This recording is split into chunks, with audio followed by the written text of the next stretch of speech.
What's going on, friends and family? Thank you so much for joining Every Day's a Saturday with your host, me, myself, and I, Brian Roof. Hey, guys, another great day and another great episode.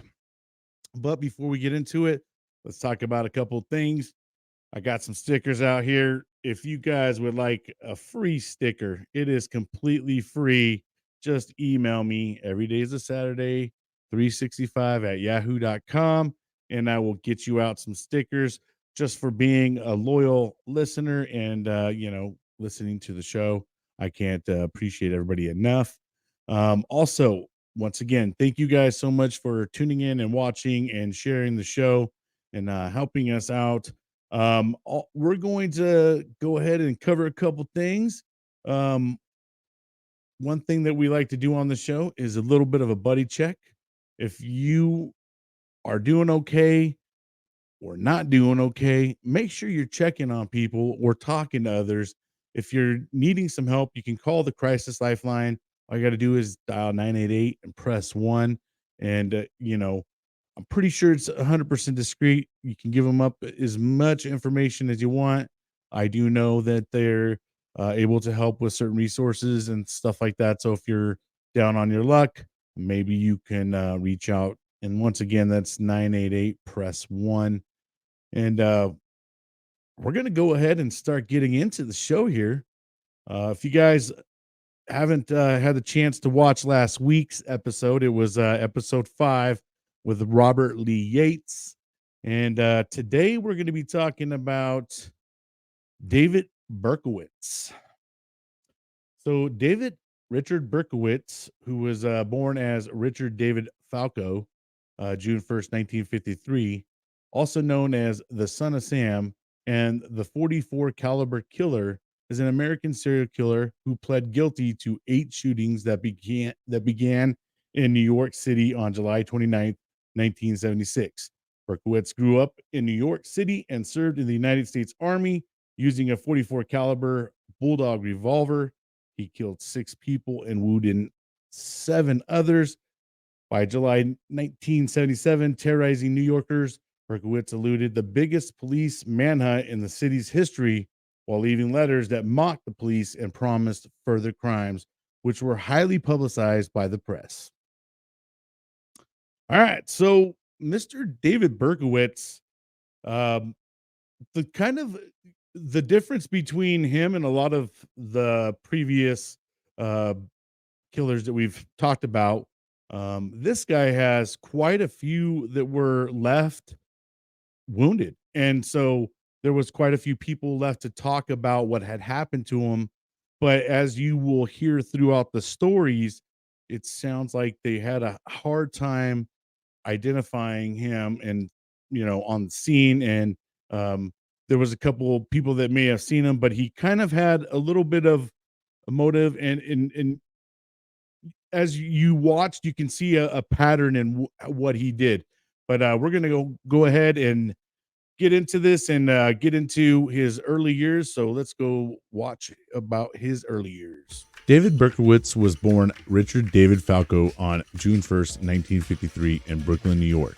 Within a few days of his birth, his biological mother, Elizabeth Betty Broder, gave the child away. Broder had grown up as part of an improvised family and was working as a waitress in 1936. She had married Tony Falco, an Italian-American.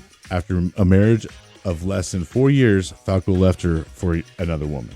The infant Richard was adopted by Pearl and Nathan Berkowitz of the Bronx. The couple were hardware store retailers of modest means and childless in the middle age. They reversed the order of the boy's first and middle names and gave him their own surname, raising the young David Berkowitz as their only child. Journalist John Vincent Sanders wrote that Berkowitz's childhood was somewhat troubled, although of above average intelligence. He lost interest in education at the early age and became infatuated with petty larceny and starting fires. He suffered head injuries as a child. Neighbors and relatives would recall Berkowitz as difficult, spoiled, and a bully. His adoptive parents consulted at least one psychotherapist due to his misconduct, but his misbehavior never resulted in a legal intervention or serious mention in his school records. All right, so David Berkowitz, his childhood wasn't exactly, idea for any child, having to go through adoption and not having your biological mother around. It had to be rough on him, and also being, adopted. And then, as you'll hear in the next story, what happens to his, adoptive mother. And you can kind of see where he just had a lot of childhood trauma and was definitely hurt as an inner kid. But let's go ahead and listen into his college and army career. Berkowitz's adoptive mother died of breast cancer when he was 14 years old, and his home life became strained in later years, particularly because he disliked his adoptive father's second wife.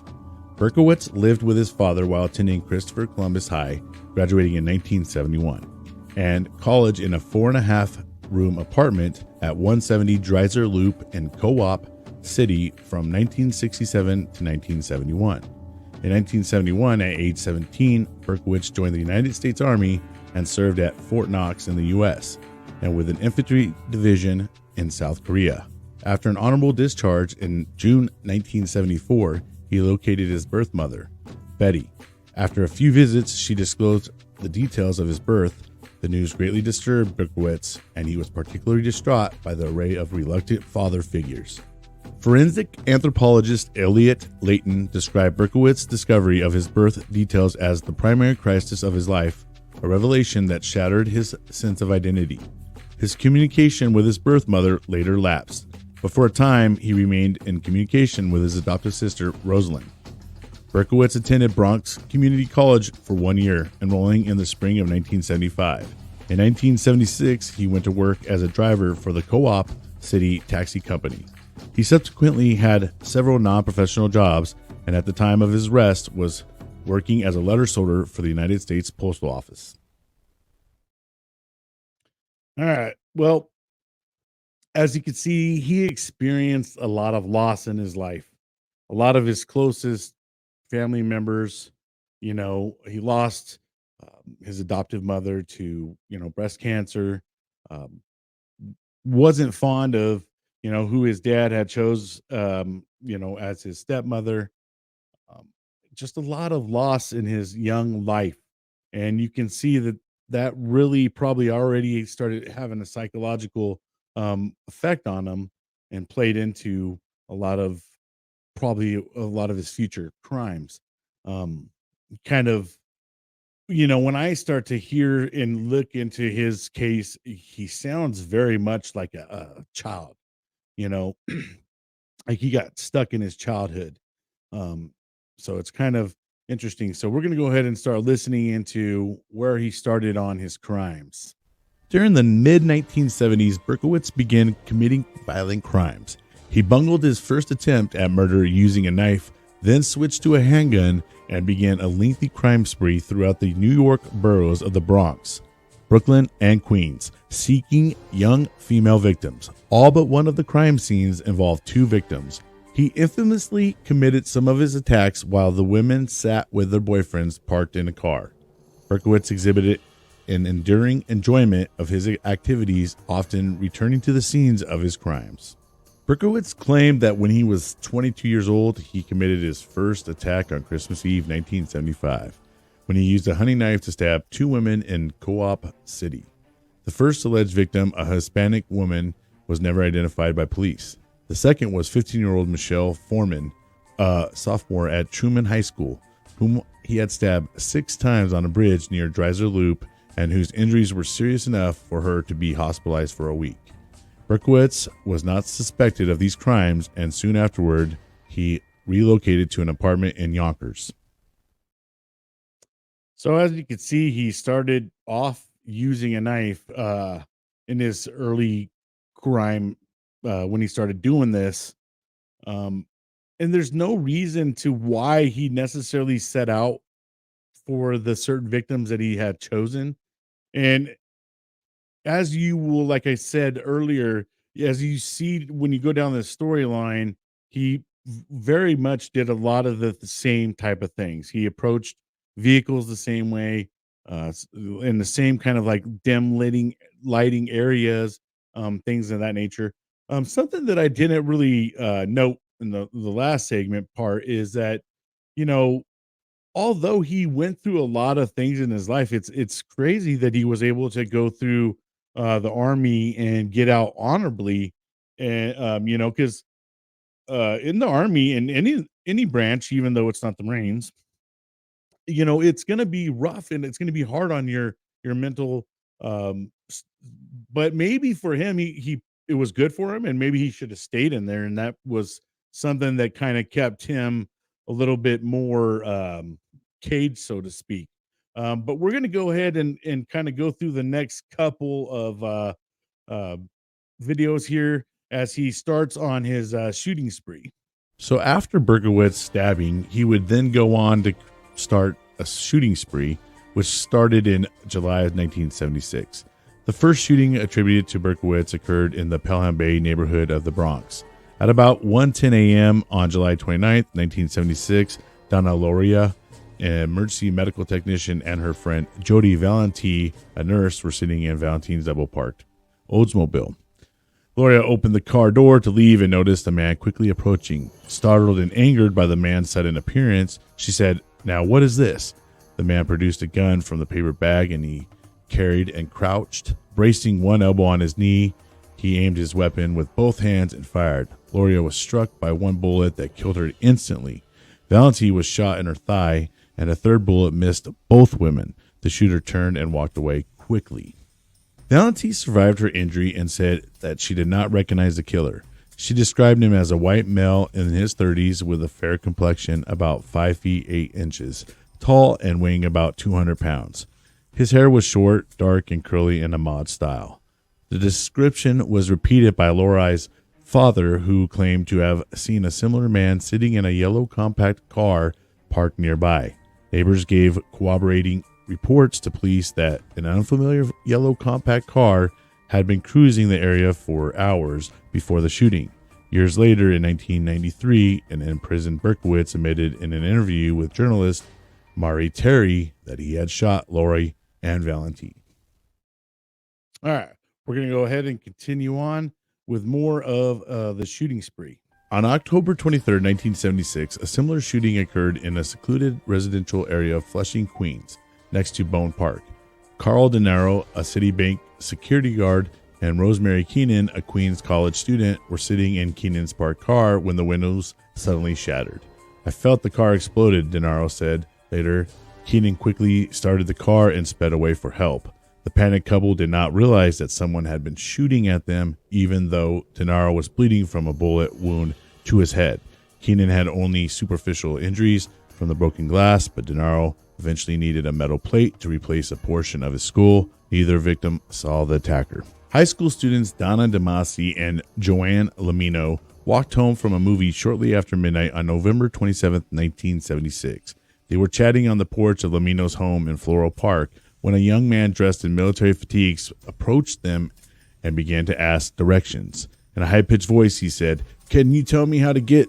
But then quickly produced a revolver. He shot each of the victims once, and as they fell to the ground injured, he fired several more times, striking the house before running away. A neighbor heard the gunshots, rushed out of the house, and saw a blond man running, gripping a pistol in his left hand. Damasi had been shot in the neck, but the wound was not life-threatening. Lamino was hit in the back and hospitalized in serious condition. She was ultimately rendered paraplegic. In the early morning of January 30th, 1977, Secretary Christine Freund and her fiancé, bartender John Deal, were sitting in Deal's car near the Forest Hills LLR station in Queens, preparing to drive to a dance hall after having seen the movie Rocky.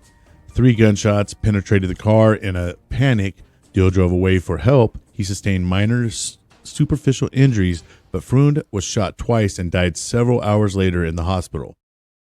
All right, we're going to go ahead and listen to one more video about the shootings, and then we're going to come back and kind of have a little bit of discussion and then get into some more. All right, here's another set of shootings. At about 7:30 p.m. on March 8, 1977, Columbia University student Virginia was walking home from school when she was confronted by an armed man. She lived about a block from where Freund had been previously shot months earlier. In a desperate move to defend herself, she lifted her textbooks between herself and her killer, but the makeshift shield was penetrated. The bullet struck her head and ultimately killed her. At about 3 a.m. on April 17, 1977, Alexander, a tow truck operator, and Valentina, a Lehman student and inspiring actress, were both sitting in a car next to the Hutchinson River Parkway service road in the Bronx.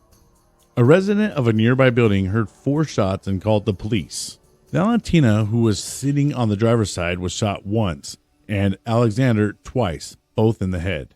Valentina died at the scene, and Alexander died in the hospital several hours later without being able to describe his attackers. Police said that the weapon used for the crime was the same as the one which they had suspected in earlier shootings. In 1993, Berkowitz confirmed that he was the shooter. Police discovered a handwritten letter near the bodies of Alexander and Valentina, written mostly in block capitals with a few lowercase letters and addressed to NYPD Captain Joseph Borelli. With this letter, Berkowitz identified himself as Son of Sam for the first time. The press had previously dubbed the killer the .44 caliber killer because of his weapon of choice. The letter was initially withheld from the public, but some of its contents were revealed to the press, and the name of Son of Sam quickly replaced the old name. The letter expressed the killer's determination to continue his work and taunted police for their fruitless efforts to capture him. Now, as you could see by the letter himself, as I was telling you guys earlier, kind of seemed very adolescent-ish. Like he still was kind of acting like a child in some senses. You know, you gotta see with the way that his pattern started to get, that he started to get a little bit more cocky and arrogant with what he was doing. Now he was, and the reason why I think that he probably got a little bit cocky with it is because he even left victims alive on some of the cases. There was, several issues where even both of victims survived, even though they had extensive, injuries and stuff like that. But they survived, and they were not able to identify him. So I think for him, and back in those days, no cameras around. Things were a lot easier to get away with, and probably people like him are probably a big reason why we do have cameras, in every corner. So it is a lot harder for these types of murders and crimes to be committed. But you can see that, with him, he probably got a little bit more arrogant because people were not able to catch him. And obviously, the victims were injured, being shot at. A lot of them were in the middle of doing something, and boom, they're not going to be sitting there like, oh, who was that? Obviously, they're freaking out, not even understanding what's going on. Now the letter is also where he gets very arrogant in himself, and the letter alone is kind of what makes him kind of notorious during that time, and really put him kind of in the public's eye. And we're going to see that, there's another letter, since, once again, he starts getting a little brazen here, sends out another letter. Let's check out this other letter. On May 30th, 1977, Daily News columnist Jimmy Breslin received a handwritten letter from someone who claimed to be the .44 caliber killer. The letter was postmarked early that same day in Englewood, New Jersey. On the reverse of the envelope, neatly handprinted in 4 precisely centered lines, were the words blood and family, darkness and death, absolute depravity, point 44. Underneath the Son of Sam was a logo or sketch that combined several symbols. The writer's question, "What will you have for July 29th?" was considered an ominous threat. July 29th would be the anniversary of Lori Valente shooting. Breslin notified police, who thought that the letter was probably from someone with knowledge of the shootings. The Breslin letter was sophisticated in its words and presentation, especially when compared to crudely written first letter, and police suspected that it might have been created in an art studio or similar professional location by someone with expertise in printing, calligraphy, or graphic design. The Daily News published the letter a week later, after agreeing with police to withhold portions of the text, and Breslin urged the killer to surrender. The dramatic article made the day's paper the highest-selling edition of the Daily News to date. More than 1.1 million copies were sold. Police received thousands of tips based on a reference in the publicized portions of the letter, all of which proved useless. As all the shooting victims to date had long dark hair, thousands of women in New York City acquired short cuts or brightly colored dyes, and beauty supply stores had trouble meeting the demand for wigs. The demand for wigs thing kind of got me when I was reading about that. Originally, I was like, you got to be kidding me. But they were very terrified because this guy was sitting here getting away with this, and it was happening right on the streets of in New York, and a lot of these were busy streets, so the people around were absolutely getting terrified. And then, like I said, with him writing letters, he's obviously getting a level of cockiness, like, hey, and you got to start to wonder at some level, does he want to get caught, and finally be known who it is, because um calling out the cops and everything else, he was really starting to try to taunt them and like I said, put him heavily on his trail. It caused a big uproar, back then. So we're gonna go ahead and look into some more of the shootings that he committed. On June 26, 1977, Salvatore Lupo, a mechanics helper, and Judy Placido, a recent high school graduate, had left Elephas Disco The Q in Bayside, Queens, and were sitting in Lupo's parked car at about 3 a.m. when the gunshots blasted through the vehicle. Lupo was wounded in the right forearm, while Placido was shot in the right temple, shoulder, and back of the neck. Both victims survived their injuries. Lupo told the police that they had been discussing Son of Sam case only moments before the shooting. Neither Lupo nor Placido had seen their attacker, but 2 witnesses reported a tall, dark-haired man in a leisure suit fleeing from the area. One claimed to see him leave in a car and even supplied a partial license plate number. Early on July 31st, 1977, Secretary Stacy Moskowitz and clothing salesman Robert Violente were sitting in Violente's car, which was parked under a streetlight near a city park in Bath Beach, on their first date. They were kissing when a man approached within 3 feet of their passenger side of the car and fired 4 rounds, striking both victims in the head before he escaped into the park. Violente lost his eye. Moskowitz, the only blonde victim of Berkowitz, died from her injuries. So once again, he dang near every time he left the scene, left one of his victims seriously injured and killed the other one. So here is another case, left one seriously injured and killed another. And at this point in time, that one right there is kind of where the suspicion really got onto him. And we're going to go ahead and look into how all the suspicion started with good old Berkowitz. Local resident Cecilia Davis was walking her dog at the scene of the Moskowitz Valiente shooting when she saw patrol officer Michael Cantino ticketing a car that was parked near a fire hydrant. Moments after the traffic police had left, a young man walked past her from the area of the car and seemed to study her with some interest. Davis felt concerned because he was holding some kind of dark object in his hand. She ran to her home only to hear shots fired behind her in the street. Davis remained silent about the experience for 4 days until she finally contacted police, who closely checked every car that had been ticketed in the area that night.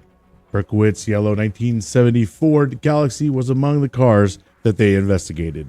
On August 9, 1977, NYPD Detective James Justice telephoned the Yonkers Police Department to ask him to schedule an interview with Berkowitz. The Yonkers police dispatcher who first took Justice's call was Wheat Carr, the daughter of Sam Carr and sister of Berkowitz's alleged cult confederates John and Michael Carr. As soon as Justice mentioned the name David Berkowitz to Wheat, she said, "Let me tell you about him. I know him. He lives right behind me." She also informed Justice that Berkowitz had shot and wounded their black Labrador retriever named Harvey, and that Harvey was her father Sam's dog. When Justice heard Sam, he had a very good feeling that Berkowitz was the real culprit they had been looking for.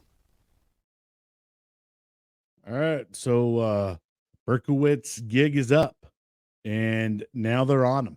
They're hot on him, and it's time to go down and capture him and put him where he belongs. So let's go ahead and listen in on the capturing of Berkowitz. The following day, on August 10th, 1977, police investigated Berkowitz's car, which was parked outside his apartment building at 35 Pine Street, Yonkers. They saw a gun in the back seat, searched the car, and found a duffel bag filled with ammunition, maps of the crime scenes, and threatening letter addressed to Inspector Timothy Dodd of the Son of Sam Task Force. Police decided to wait for Berkowitz to leave the apartment rather than risk a violent confrontation in the building's narrow hallway. They also wanted to obtain a search warrant for the apartment, worried that their search might be challenged in court. The initial search of the vehicle was based on the handgun that was visible in the back seat. Although possession of such a gun was legal in New York State and required no special permit, the warrant still had not arrived when Berkowitz exited the apartment building at about 10 p.m. and entered the car. Detective John approached the driver's side of the car and pointed his gun close to Berkowitz's temple, while Detective Sergeant William Gardella pointed his gun from the passenger side. A paper bag containing a .44 caliber Bulldog Revolver of the type was identified, and ballistic test was found next to Berkowitz in the car. Berkowitz then stated flatly, "Well, you got me." And as you can see, Berkowitz went down quite easily, didn't put up any kind of a fight. There was no one injured. There wasn't any shots fired. They kind of timed it perfectly. Were able to wait until he got into the vehicle and didn't really have to involve a lot of folks. But you know, once dude got caught, he didn't take him long to confess. So let's go ahead and listen in on the confession. Berkowitz was interrogated for about 30 minutes in the early morning of August 11th, 1977. He quickly confessed to the shootings and expressed an interest in pleading guilty. The investigation was led by John Keenan, who took the confession. During questioning, Berkowitz claimed that his neighbor's dog was one of the reasons that he killed, stating that the dog demanded the blood of pretty young girls. He said that Sam mentioned in the first letter was former neighbor Sam Carr, and that Harvey Carr's black Labrador was possessed by an ancient demon which issued irresistible commands that Berkowitz kill people. A few weeks after his capture, Berkowitz was permitted to communicate with the press. In a letter to the New York Post dated September 19th, 1977, he alluded to his original story of demonic possession, but closed with a warning that it has been interpreted by some investigators as an admission of criminal accomplices. "There are other sons out there. God help the world." At a press conference in February 1979, however, Berkowitz declared that his previous claim of demonic possession was a hoax. Berkowitz later stated a series of meetings with his special court appointed psychiatrist David Abraham that he had long contemplated murder to get revenge on a world that he felt had rejected and hurt him. So even though he made a confession, his confession kind of was very it was, I was possessed. Then there was other accusations of being part of a cult, and that not only was he a part of a cult, but there was other cult members that were also involved in the shootings. And so there's some really weird things that are kind of the back, like when you like I said, when you go through a lot of these stories, and I've said this in a previous episode, but when you go through some of these stories, it's different listening to documentaries versus getting and actually investigating on the story and getting down into the dirty. And there's a lot more to this story that I just didn't really cover.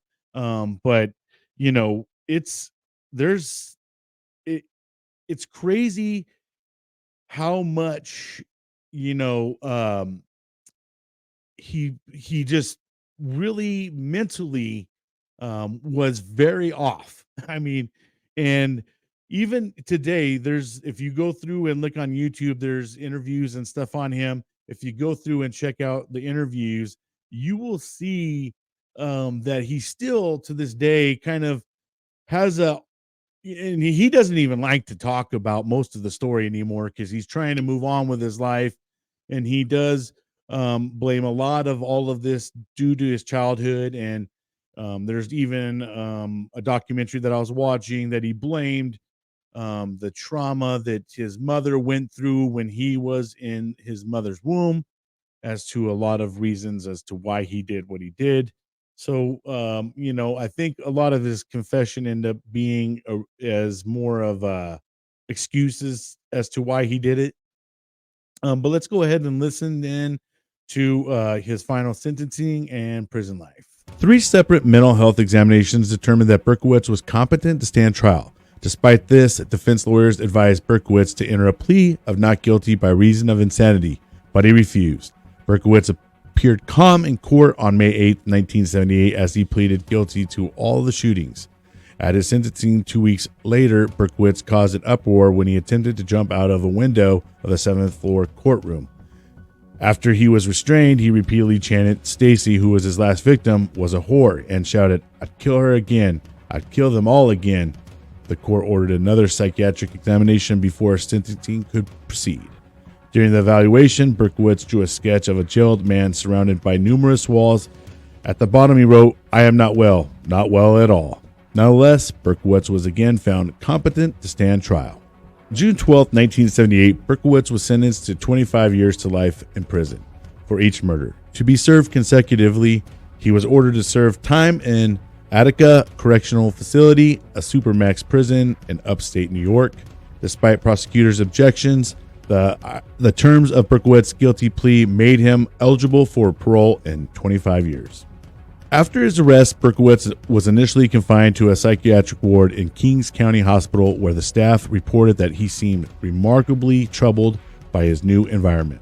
In 1979, there was an attempt on Berkowitz's life in which the left side of his neck was slashed from front to back, resulting in a wound that required more than 50 stitches to close.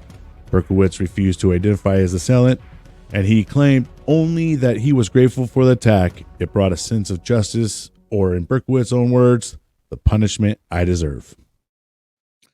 All right, so as you can see, Mr. Berkowitz is in prison, and he does get the chance of parole after 25 years. I don't really know that they'll. I don't think that he would be free after 25 years. Um, due to a lot of w- things that he's done while he's been in prison and some of the statements he's made. But then again, I'm not the judge, and I don't really know. But him himself, this is probably one of the first killers that we've actually done on the show that actually have a chance to get out and be free amongst all of us again. That would be absolutely crazy. But I don't know. I mean, and by the time that he's out, I imagine he'd be quite old. But anyhow, I would like to thank each and every one of you guys. It is tough to be a solo podcaster. It is not an easy job. Um, well, I say myself. There is me self production as well. Yeah, I am. Let me get my lighting guy real quick. Hello. Um, and let me get the notes guy. Hey, so as you guys can see, I'm a one man show. I do all this all by myself, and it's not always easy. Um, but practice makes perfect. Perfect. Yeah, practice makes perfect, so to speak. And so before we go, I just like to talk a little bit about some advertising opportunities here on Every Day's a Saturday. We're gonna have some opportunities for you guys now. Let me do this.